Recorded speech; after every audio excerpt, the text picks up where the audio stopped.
My name is Hazel Millisham and this is the Light on Leeds podcast. On this week's episode, I have Lucy Self and Mathew Milner, who came to tell me all about FoodCycle. FoodCycle's vision is to make food poverty, loneliness and food waste a thing of the past for every community. They organise community dining, feeding the hungry and giving company to the lonely, whilst providing delicious meals, promoting great conversation and using food that would otherwise go to waste. Lucy and Mathew were brilliant and inspirational guests, and I think you're going to really enjoy this episode. Have a listen. On this episode of the Light on Leeds podcast, I have Lauren and Mathew who have come to speak to me. Hello, both of you. Good morning. Thank you so much for joining me today. So you've come along to speak to me about FoodCycle. Can you tell me a bit more about that? Yeah, FoodCycle is a national charity with projects right up and down the country, but is kind of regionally led. So myself and Lauren are the team here in Yorkshire and the Humber, and essentially FoodCycle is a free community meal whereby people can come in and dine with us once a week at over 60 community meals across the country. Wow, that's amazing. And how did it come about in the first place? Has it been running for very long? Yeah. Sorry, Mathew, you go. So, in the grand scheme of charities, we're quite a young charity, just over a decade old. But it came about from a very simple kind of belief that there's kind of some juxtaposing problems. So there's the huge issue of food waste and the levels of food waste that are happening right across the country. But then at the same time, there's a huge number of people going hungry. And the founder of FoodCycle kind of saw both those problems. And at the time, he also saw a lot of kitchen spaces that were not being used or not being used as frequently as they could be. And he kind of thought, that was a bit of a nonsense. There were these three issues, all of which could help solve each other. And that was very much the founding belief. Since then, the charity has learned a huge amount about the benefits of community dining. So going further than just saving food from going to waste, we've seen that actually there are real, tangible, proven benefits to people in communities just coming together to enjoy a meal. Yeah, of course, because there's a big issue, isn't there, with loneliness and people being isolated, and I think this just sounds like a fantastic way to maybe meet your neighbours or your people in your community that you might not otherwise have done. Yeah, definitely. We have a lot of our guests that come with other people, which is really nice, like their family or people that they live with. And then also guests that come and have met friends and people that they see every week at the meals. And then that becomes kind of a regular social interaction for them every week because they know they're going to be seeing the same faces, which is really nice. Yeah, that really is very nice. And how does it work with sort of logistics? How do you come across the food to use? So different FoodCycle projects have different setups. There's kind of a historical approach of working directly with supermarkets to go along at the end of their working day and collect kind of the food that hasn't been sold. Interestingly, that's a less accessible way to find surplus food these days than it once was. We're really lucky in Leeds that there's a fantastic charity called Surplus to Purpose, and they intercept this food on a commercial scale. So they have a huge warehouse just off Torry Road in Hare Hills, and they're intercepting this food by kind of the pallet load. And we work with them to be able to go along, and 3 times a week for each of our meals in Leeds, we go along and fill up our supermarket crates of primarily fruit and veg. So our meals are all vegetarian, and we'll go along and we'll take fruit and veg, and we'll take that over to our various projects, and then the volunteers there will see that for the first time when they pitch up at 5:30. and they've kind of got 5 minutes. 5 minutes on a good day. It's more like 30 seconds usually. To take a look at this, and then very ready, steady cook style. They need a starter, main, and dessert. So a 3-course Wow. meal every week. It's really fun. It's fun. It sounds fun. Can you tell me about one of the more sort of surprising menus you've come up with from the produce that you've had? Oh, that's a good question. Last week at our Seacroft project, our project leader was given a load of Cavolo Nero, like greens, to Oh yeah.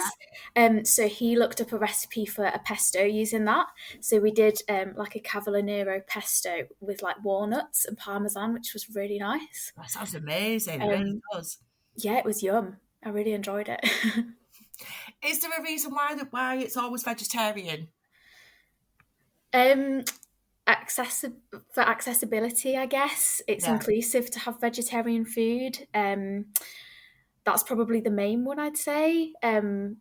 Is it also sort of to do with kind of storing meat makes everything a little bit more difficult? Yeah, from a And it kind keeps of it fresh. environmental health perspective, it's a lot easier to not kind of handle meat or fish. Of course, yeah. And so The you volunteers, do they have to have some kind of culinary experience, or is it something they kind of gain as they go? So that links nicely to part of the reason we don't use meat and fish. So the model of volunteering that FoodCycle offers, there's no minimum commitment necessary. So you don't necessarily sign up to come and cook every Wednesday for the rest of your life. Right. You register with us, where it's a 10-15 minute kind of online process, and then you are ready to volunteer any of our projects, however often you might like. And there are no kind of expectations. We're not expecting, the Gordon Ramsays of the world to be registering to volunteer with us. And using vegetables actually makes that a lot easier. We Yeah, don't need to teach people how to fillet a fish or debone a chicken. of course. People can come in, and if they just want to chop an onion, they can chop an onion. If they want to peel a spud, they can peel a spud. But what you find is our kitchen teams tend to be about 5 strong each week, and in that 30-second, 5 minute, kind of bit at the start, everybody has something to give. So whether it's their grandma's soup recipe that they've had for years, whether it's just a side dish that they're familiar with, whether they've got an idea that they can throw in but don't necessarily know how to bring it to life. It's a real medley of people bringing different skills and experiences, and I would always say, people find it quite shocking that, ready steady cook style. In the 2 years I've been here, never once, no matter how poor the selection of fruit and veg that week, have we stood in a circle totally clueless. You know, something always goes out. I can't say it always makes sense. I can't say we particularly pair our starters with our desserts and things like that, but it is always delicious. Yeah. Do you ever have any sort of concoctions that you come up with that you are kind of worried about? Like you said, and you think, oh, it's a little bit of an odd choice, but it's what we've got and what we're doing with it, and then you get like really great feedback.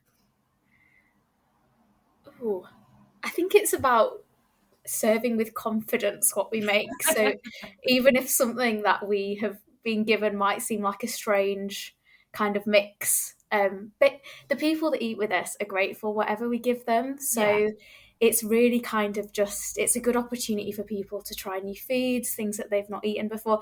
I think one week we did, Mathew, was it like we did like crumpets with stir fry or something as the starter?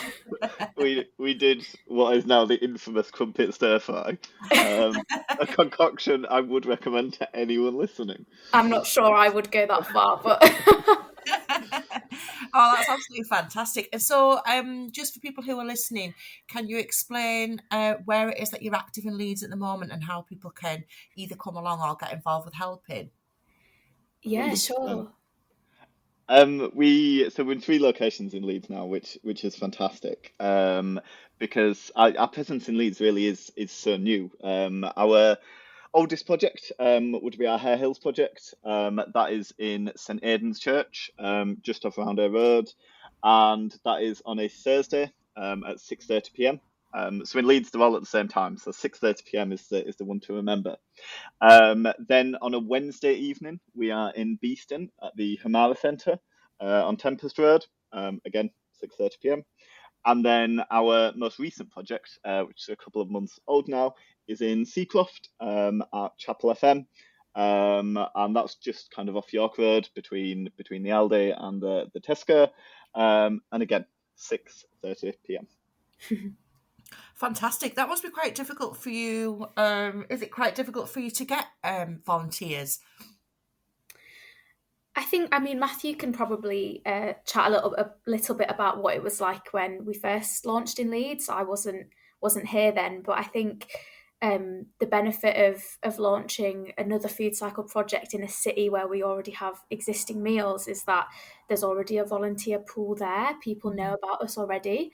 So that's been a real help with kind of our second and third launches. Mathew, do you want to chat a bit about what it was like when we started? Yeah, it's do you know, it was lovely. And it's, I think it's quite unusual for a charity to be able to openly say that they are so well supported with volunteers. And that the message would absolutely not be that we have enough or that No, of we course. don't need any more.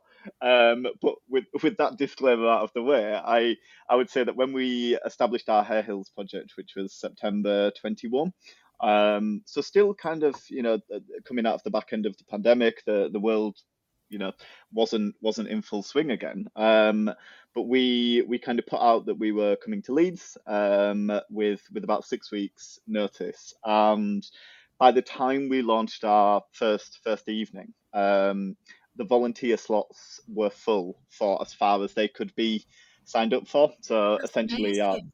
it was incredible. And it told us immediately that we should really get cracking on that second Leeds project, because there were people that were waiting to volunteer with us. And these are kind people. These are people that want to give their time.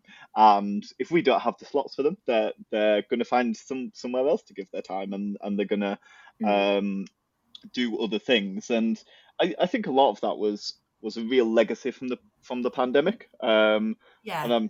I'm cautious to find too many silver linings from that. But I think one of the big things it did do was for a lot of people that have kind of always perhaps said, I wish I had the time to volunteer. They found themselves in a position where they did have the time to volunteer. And I think for many of those people, they retained a sense of altruism that they wanted to keep going afterwards. And so yeah, we really got to kind of ride the crest of that wave when we started Hare Hills, and it meant that kind of just 6 months later we could launch Beeston, which for FoodCycle is a really quick kind of second project in the same city. Of course, yeah. And so you're active in cities all across the UK? Yeah, we have 66 projects, I think, across the UK in various different regions. That's amazing, isn't it? Absolutely amazing. And just sort of going back to the sort of practicalities, do you have do you have sort of like a spice kit, or like sort of a set of kind of basic things that you might need to help with the food production?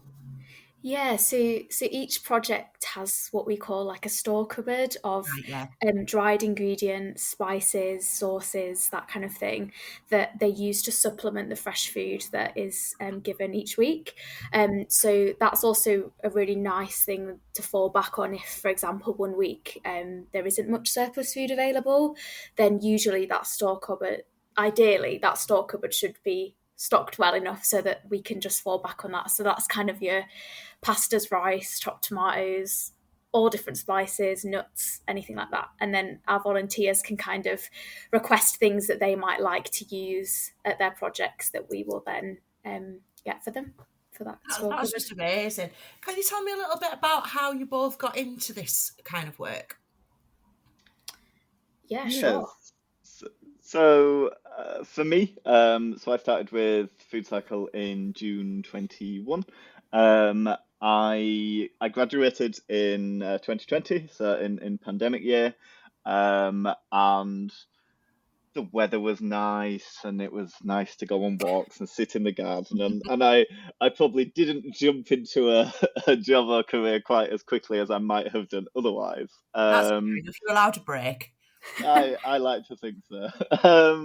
But then I've always kind of been passionate about the third sector.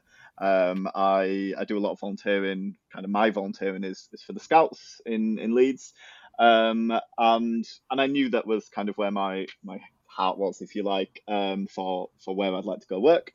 Um, Food was never a particular big thing. I eat food. I enjoy good food, but I wasn't perhaps as in tune or as aware of the kind of real charity sector built around food provision that was out there.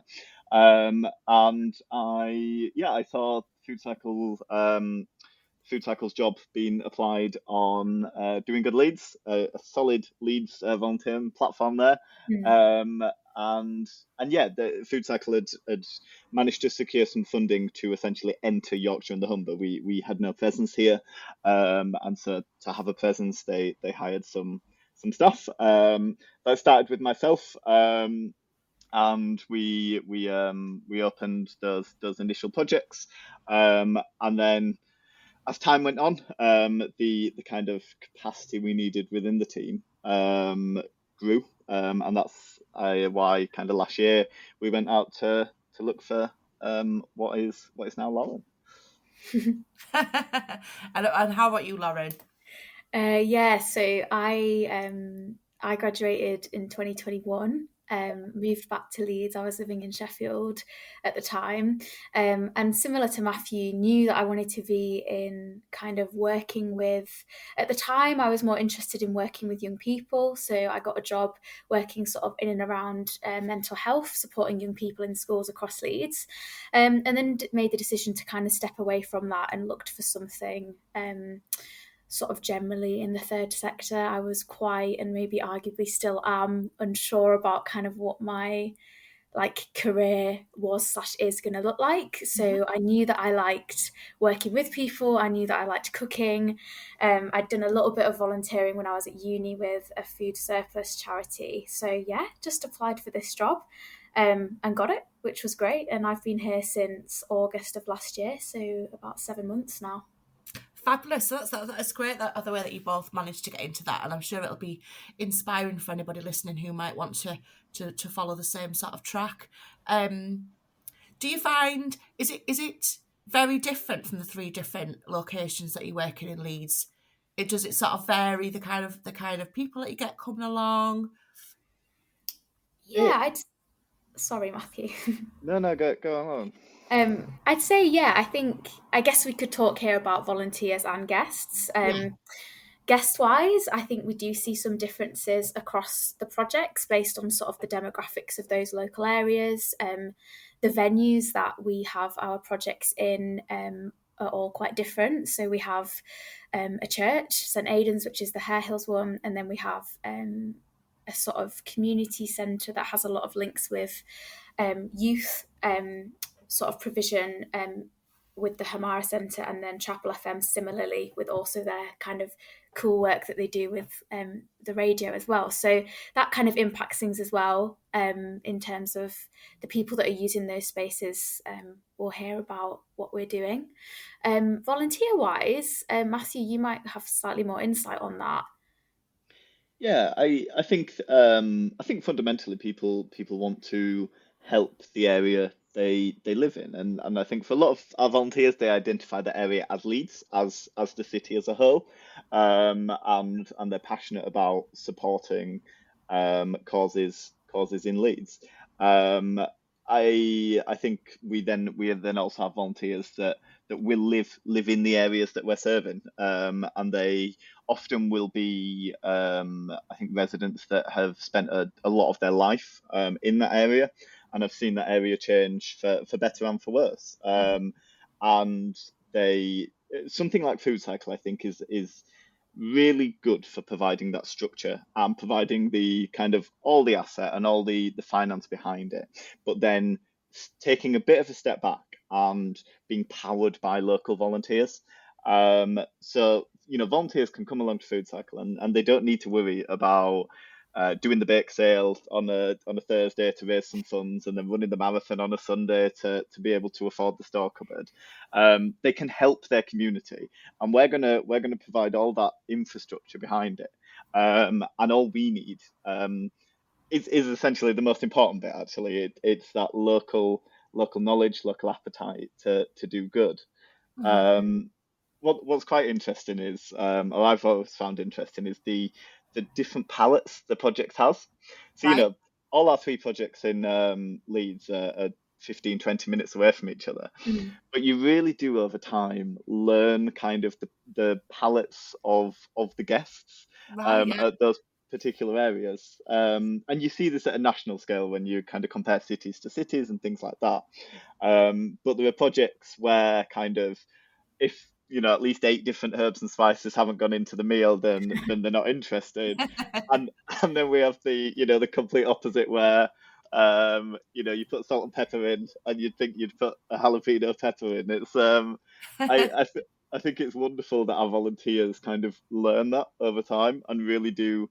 um it's not a restaurant. We're not cooking to order. We're not Of course. ordering exactly supplies that we might like in an ideal world. But despite all that, they still learn kind of the things that work at projects, the things that don't. And like Lauren said, every now and then we'll do something a little bit different and see how that's received. But yeah, it's lovely to see how even within one city there's pockets of difference and diversity. Wouldn't it be fantastic to be able to see a map of the country and, like you say, be able to sort of point out the palates? These people prefer things a little bit spicier. These people prefer things with perhaps a little less spice.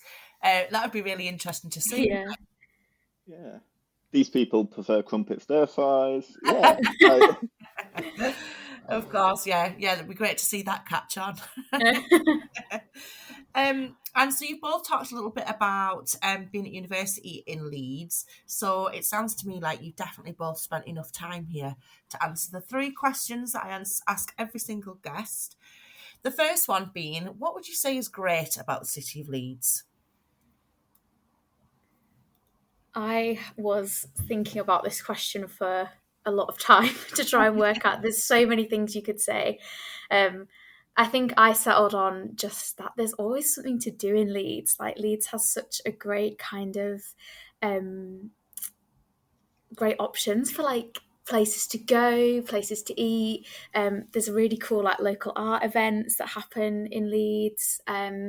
Green spaces, outdoor spaces. Like, you can be sort of out in, like, if you go just up past Alwoodley, like you're out in what feels like the countryside, and it's like 15 minutes out of the centre. It's hard to get bored in Leeds, which I think is great. Yeah, that's a good answer. And how about you, Matthew? Yeah, mine's more of a cheesy, mildly professional answer. But I was thinking on it, and I really do believe this. I think for me, it's the real sense of collaboration, and particularly within the third sector. I think sometimes there is a tendency to fall into a trap of competition. Yeah. The money is not endless, and volunteers are not endless, and there are charities doing fantastic work that almost end up competing by default. And yeah, in some of the areas FoodCycle is in, we feel that. But it's so nice to be able to live in Leeds and then say that Leeds isn't like that. Yeah.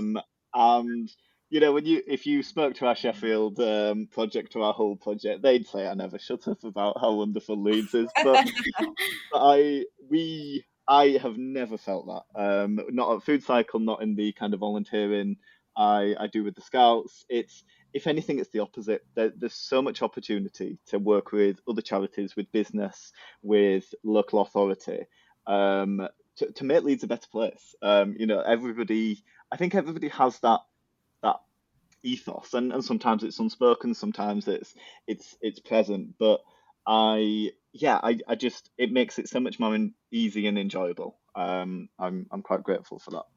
Yeah, I think that's a fantastic answer, Matthew. And also, keep shouting about Leeds. Don't let anybody tell you not to. That's the reason why I made this podcast, because I never stopped telling other people how amazing I thought the city was. And I thought, well, if I put it on podcast form, people can choose whether to listen or not. So the second question is, if you had to choose something that's not so great about the city, what would you go for? Ooh. Something jumped straight to mind for me here, and I strongly suspect other people might share this view, but I think it's such a shame that Leeds has so much to offer and has all the fantastic things Lauren was kind of mentioning there, and we make it so hard to get to them. Yeah, Moving True. around the city without a car. I mean, arguably with a car, just moving from A to B. I live out in Kippax, kind of East Leeds, and I remember growing up, you got a bus, and if you were lucky, it'd turn up more than twice a day. Um, and I feel like things got better, but if anything, they've just come full circle now, and it's now one bus a day. For those people that live in areas of Leeds that have a train station, they stand on the platform and watch their trains get cancelled. mm, Um, I'm fortunate to be able to drive and have access to a car.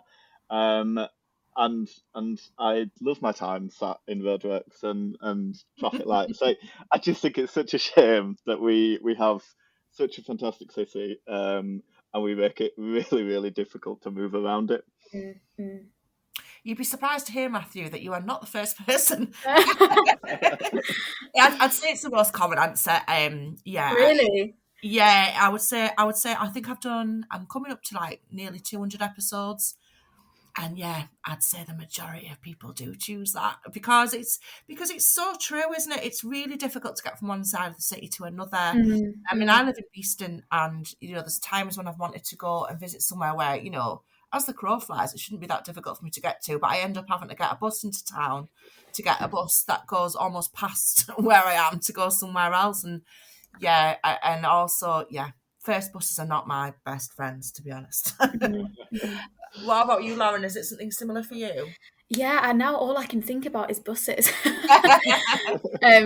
Yeah, I think that's kind of I love Leeds. I find this question hard. There are things that are not good about it, but yeah, I think buses. I would echo that 100%. Yeah, definitely. And if somebody had been a resident of Leeds for a very long time, would you be able to tell them about something that you would consider to be a hidden gem that they might never have heard of? I like this question. um, I am not sure if this would be a hidden gem because I would like to think quite a lot of people have heard of this, but I would say get yourself up to Otley Shevin at sunset. Ooh, Park at the Surprise View car park, which is just opposite the Royalty pub, and go and watch the sunset on Otley Shevin. It is ooh, that sounds probably lovely. my favourite thing to do. I did it last night. Oh, um, yeah, that's kind of, I just love it up there. It's very peaceful. Um, and yeah, there's good fish and chips nearby if you want to take that up as well. well, that sounds absolutely perfect. And how Yeah. about you, Matthew? Yeah, so I thought back on this one, and this is something I used to do quite a lot, growing up, and so from Kippax going kind of through Garforth and down to Out and Bywater, there's a footpath called the Lines. If Called you the what, follow it, sorry?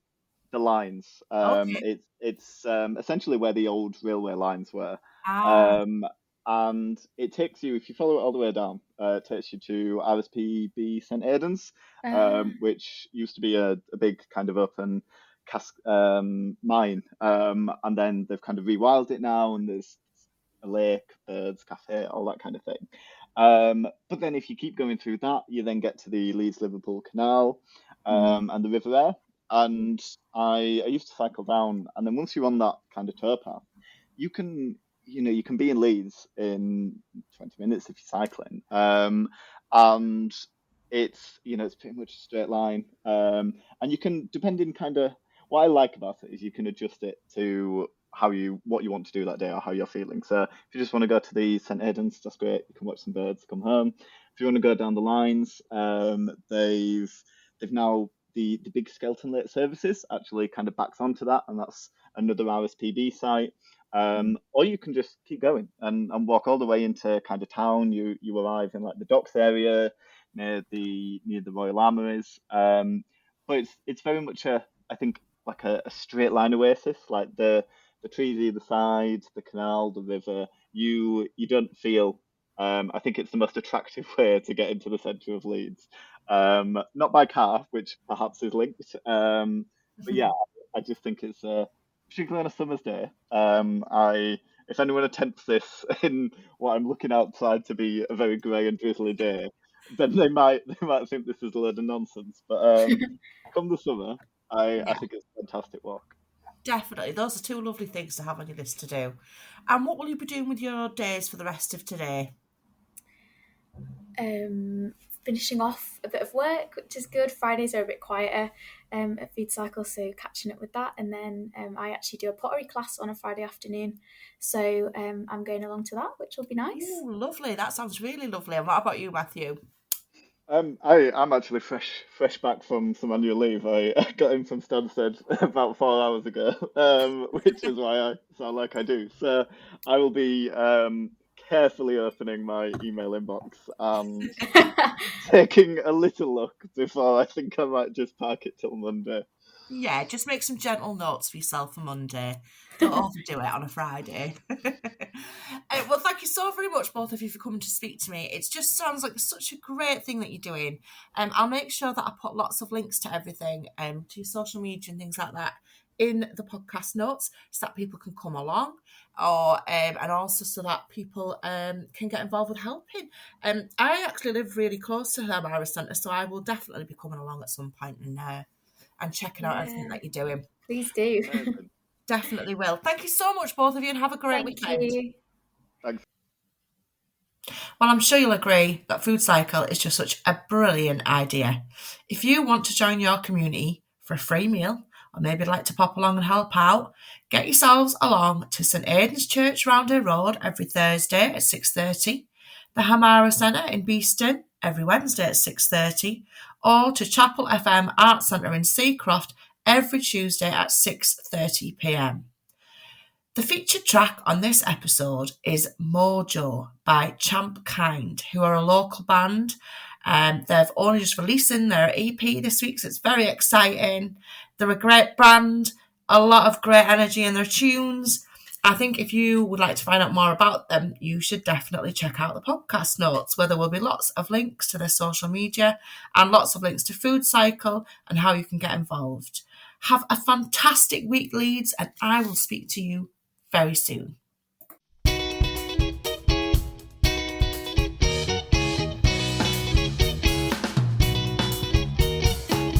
I've got your mojo in my pocket, couldn't stop me if you tried. I've got your mojo in my pocket, man, I feel so alive. You might be lightning, but I'm the thunder. I see you looking, staring off in wonder, with a typical point of view. It's clear to see you don't know what to do. I've got your mojo in my pocket, couldn't stop me if you tried. I got your mojo in my pocket, man, I feel so alive.